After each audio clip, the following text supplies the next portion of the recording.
मैं आपको दूसरे गुरु गुरु अंगद देव जी के बारे में बताऊंगा। गुरु अंगद देव जी का जन्म 1504 ईस्वी में फिरोजपुर जिले में हुआ था। इनके पिताजी का नाम फेरूमल था, माताजी का नाम रामो देवी था। ये करीब 15 साल के हुए 1520 में इनकी शादी हो गई और खीवी जी से। और ये फिर एक बार ऐसा हुआ कि जोधा जी, भाई जोध जी से इन्होंने गुरु नानक जी की वाणी सुनी तो इनको बहुत अच्छा लगा। इन्होंने उनसे पूछा कि ये किसकी वाणी है, तो उन्होंने बताया कि ये गुरु नानक जी की वाणी है। वो करतारपुर में रहते हैं। तो इन्होंने पूरा उनका पता लिया और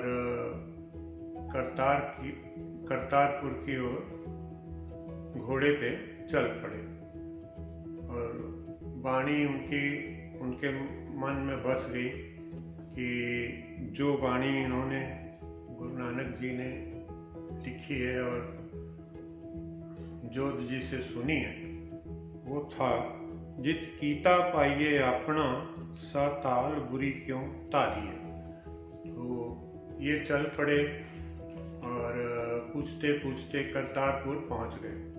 करतारपुर में इन्होंने 2-3 जगह पूछा कि नानक जी वो कहाँ रहते हैं।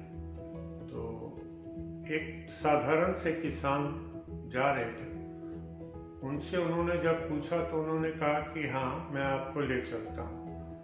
उनकी घोड़े की लगाम उन्होंने पकड़ ली और पैदल वो चलते रहे, ये घोड़े पर ही बैठे रहे। अंगद जी का नाम लैणा जी था, तो लैणा जी घोड़े पर बैठे रहे और गुरु नानक जी उनकी लगाम पकड़ के चलते रहे। और जहाँ पे ये डेरा था गुरु जी का, वहाँ पर ले गए और उनसे कहा कि घोड़ा यहाँ बांध लीजिए और अंदर आ जाइए। अंदर गए तो वो खुद ही बैठे हुए थे गुरु नानक जी। तो इनको बहुत अफसोस हुआ कि मैं घोड़े पे चल के आया और पैदल आए गुरु नानक जी। उन्होंने मत्था टेका गुरु नानक जी को और अपना पूरी तरह से आत्मसमर्पण कर दिया उनके आगे और मन बना लिया कि आज से मैं यहीं रहूँगा, संगत की सेवा करूँगा, गुरु नानक जी की सेवा करूँगा और यहीं पे पूरी तरह से तन मन धन से सेवा भी करूँगा और यहीं पे रहूँगा। तो वहीं पे रहने लग पड़े। कुछ दिन बाद उन्होंने सोचा कि मेरी पत्नी वहाँ है, तो वो चले गए। फिर खडूर साहब में रहते थे, खडूर साहब से अपनी पत्नी को ले आए और बच्चों को कह दिया कि आप लोग कारोबार संभाल लो। 2 लड़के थे इनके, तो वो कारोबार देखते थे। तो इन्होंने लड़कों से कहा कि आप लोग कारोबार संभाल लो और हम लोग अब जा रहे हैं करतारपुर। तब से वो करतारपुर में ही रहे, सेवा करते रहे, सिमरन करते रहे और गुरु नानक जी जो भी आदेश देते थे उसका वो पालन करते रहे। गुरु नानक जी को भी बहुत अच्छे लगे। मन में उन्होंने सोचा कि इन्हीं को गद्दी सौंपी जाए, लेकिन वो अपने लड़कों को दिखाना चाहते थे कि आपसे काबिल लैणा जी हैं। तो उन्होंने 2-3 बार परीक्षा ली, लड़कों से भी कहा, लैणा जी से भी कहा, तो उन परीक्षाओं में लैणा जी पास हुए। एक बार ऐसा हुआ कि गुरु नानक जी ने बड़ा अच्छा सुंदर नया लोटा लिया था, वो लोटा कीचड़ में फेंक दिया और फेंकने के बाद अपने बड़े पुत्र श्री चंद जी से कहा कि बेटा वो लोटा कीचड़ में से निकाल कर ले आओ।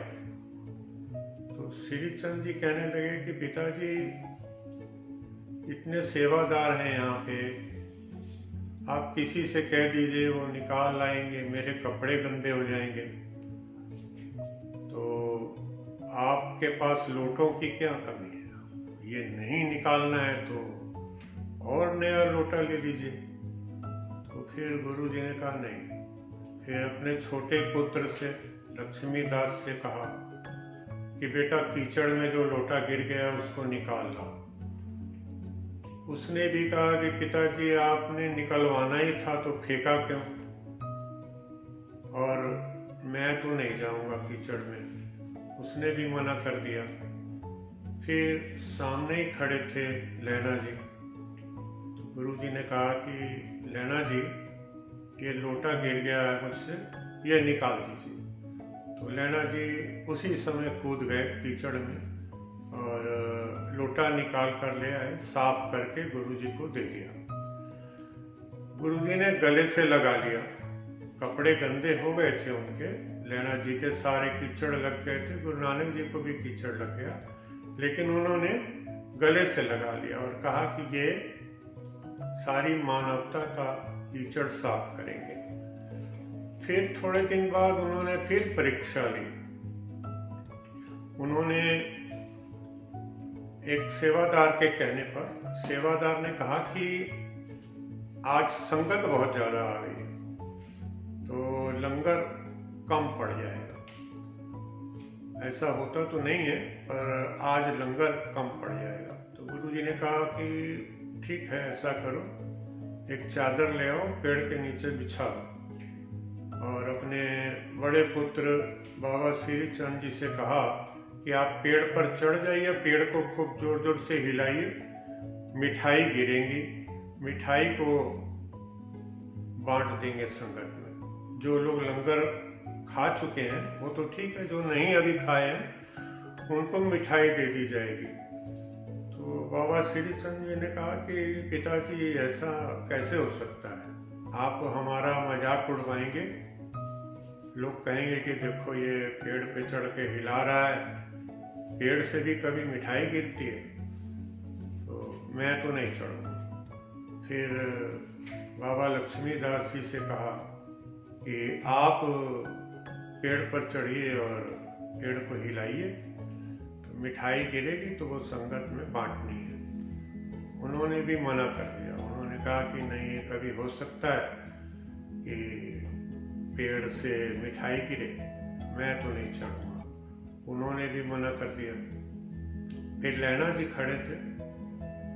गुरु नानक जी ने लैना जी से कहा कि लैना जी, आप पेड़ पर चढ़ जाइए और पेड़ को खूब जोर जोर से हिलाइए, मिठाइयाँ गिरेंगी, नीचे चादर में इकट्ठी कर लेंगे और जिन लोगों को लंगर नहीं मिला है अभी उनको मिठाई बांट देंगे। लैना जी तुरंत चढ़ गए और जोर जोर से पेड़ हिलाया, बहुत मिठाइयाँ गिरी तो संगत में बांट दी गई। बाबा श्री चंद जी ने लैना जी से पूछा, क्या आपको पता था कि मिठाई गिरेगी? वो कहते हैं कि मुझे इस बात से कोई मतलब नहीं है, मिठाई गिरती है कि नहीं गिरती है, मुझे तो गुरु का आदेश मानना था। गुरु जी ने कहा चढ़ जाओ, मैं चढ़ गया। अब मिठाई गिरे या ना गिरे इसके बारे में मैं निश्चित नहीं जानता था। फिर थोड़े दिन बाद गुरु जी ने कहा कि मैं एक परीक्षा और लेता हूँ। उन्होंने काले कपड़े पहन लिए, भयानक रूप बना लिया अपना, हाथ में डंडा पकड़ लिया, एक झोला टांग लिया, उसमें पत्थर रख लिए और गुरुजी के पीछे पीछे संगत आ रही थी। उन्होंने पत्थर मारने शुरू किए। बहुत सारे लोग भाग गए कि आज गुरुजी को क्या हो गया है। एकदम धानक रूप, भयानक रूप बना लिया इन्होंने और पत्थर मार रहे हैं। बहुत सारे लोग तो रुक गए, भाग गए। फिर थोड़ा आगे गए तो गुरुजी ने थोड़े सोने के सिक्के फेंक दिए और खुद आगे निकल गए। तो जो लालची लोग थे वो सोने के सिक्के उठाए और वो भी चले गए। फिर देखा उन्होंने थोड़े बंदे, अभी 3-4 बंदे और रहते, वो नहीं गए। तो उन्होंने फिर डंडा निकाला और पिटाई शुरू कर दी चारों की। तो 3 तो भाग गए और ये लैना जी रुके रहे। गुरुजी ने कहा, भाई लैना, तू क्यों नहीं गया? सारे तो चले गए अपने अपने घर, तू नहीं गया? कहता, मेरा कोई घर ही नहीं है, मैं तो बस आपके पास ही रहता हूँ, मेरा कोई घर नहीं है, मैं कहाँ जाऊँ? मारिए पीटिए जो मर्जी कीजिए। फिर गुरुजी ने गले से लगाया, कहा कि भाई तुम ही गद्दी के हकदार हो, अब दूसरा गुरु तुम ही बनोगे। तो इसलिए उन्होंने फिर अनाउंस कर दिया, सबको बता दिया कि भाई गद्दी के हकदार यही हैं, मैंने परीक्षा ले ली है, मेरे पुत्र फेल हो गए और कोई भी नहीं पास हुआ, और इन्होंने मेरा हर कहा माना और हर तरह से ये पास हो गए। तो उन्होंने फिर उनको बहुत गले से लगाया, प्यार किया और कहा कि आज से गुरु जो है यही लैना जी हैं। अब इनका नाम गुरु अंगद देव रखा जाता है और उनको बैठा दिया गया और चारों तरफ से परिक्रमा ली गुरु नानक जी ने, और परिक्रमा लेकर मत्था टेका और उनको गुरु थाप दिया। 1539 में गुरु जी ने गुरु अंगद देव जी को गुरु बना दिया। फिर गुरु अंगद देव जी खंडूर साहब चले गए। इधर गुरु नानक जी का देहांत हो गया और वो अकाल चलाना कर गए, और गुरु अंगद देव जी खंडूर साहब चले गए। खंडूर साहब में उन्होंने बच्चों को पढ़ाना शुरू कर दिया। गुरुमुखी लिपि जो है उसका काफ़ी विकास किया, व्याकरण वगैरह बनाई और लोगों को पढ़ाया, और साथ में अखाड़े खुलवाए, मल अखाड़े, कुश्तियाँ, कसरत। वो कहते थे कि शरीर अगर तगड़ा होगा तो आदमी जो है वो सिमरन भी कर सकेगा और पाठ पूजा कर सकेगा, शरीर कमजोर होगा तो भगवान का ध्यान भी नहीं कर सकेगा। इस तरह से वो शिक्षा देते थे। एक बार बच्चों को पढ़ा रहे थे तो हुमायूं दिल्ली में शेरशाह सूरी से हार कर इधर भागा लाहौर की तरफ। तो खंडूर साहब में भी आया। वो रास्ते में जितने साधु संत मिलते थे सबका आशीर्वाद ले रहा था कि मैं दोबारा जाके लड़ूंगा, तो मुझे आशीर्वाद चाहिए। तो जब यहाँ आया खंडूर साहब में, उसको पता लगा कि बहुत पहुंचे हुए महात्मा हैं, गुरु हैं, उसने सोचा इनका भी आशीर्वाद ले लूं। तो गुरुजी पढ़ा रहे थे बच्चों को, तो वो आकर खड़ा हो गया, तलवार लिया हुआ था, सेना उसके साथ थी। गुरुजी ने उसकी तरफ ध्यान नहीं दिया। काफी देर वो खड़ा रहा, गुरुजी ने उसके तरफ बिल्कुल ध्यान नहीं दिया। बच्चों को पढ़ाते रहे तो उसको गुस्सा आ गया हुमायूं को। उसने तलवार निकाल ली।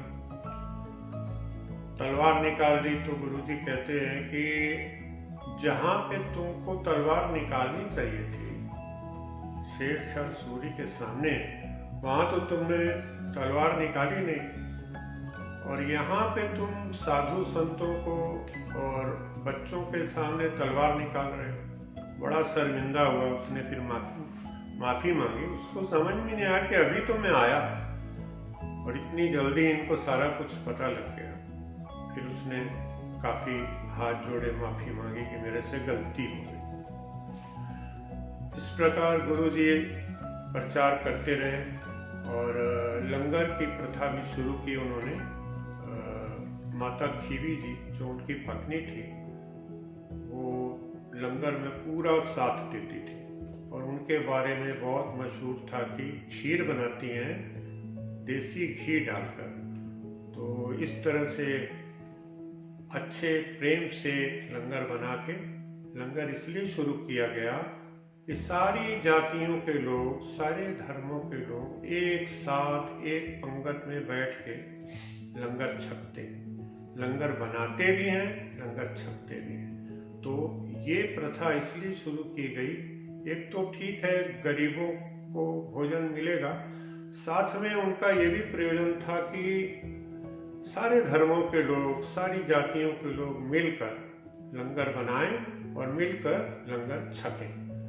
इस तरह से उन्होंने गुरबाणी का बहुत प्रचार किया और 1604 ईस्वी में वो अकाल चला।